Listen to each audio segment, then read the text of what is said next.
Hi friends, ఎలా ఉన్నారు? అందరికీ వందనాలు. మేమైతే దేవుని కృప వలన చాలా బాగున్నాము. ఈరోజు లంచ్ చూద్దామా అండి. రైస్ అండి, టమాటో పప్పు, ఆమ్లెట్, ఇంకా పులకాలండి. 2 రకాలుగా చేశాను. గోధుమ పిండితో చేసా, జొన్న పిండితో చేసా. వాటిలోకి కస్తూరి మేతి చేశానండి.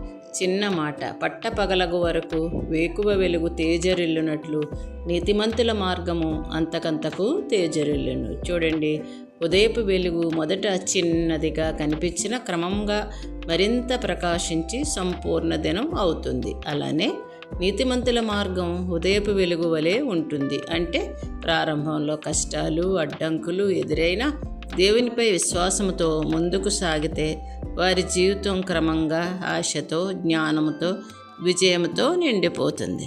ప్రతిరోజు దేవుని వాక్యాన్ని అనుసరిస్తూ మంచి నిర్ణయాలు తీసుకుంటే అవే మన జీవితాన్ని ప్రకాశవంతంగా మార్చుతాయి.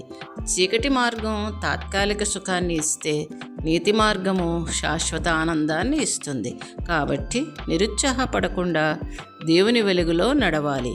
ఆయన వెలుగు మనలను సంపూర్ణమైన జీవితం వైపు నడిపిస్తుంది.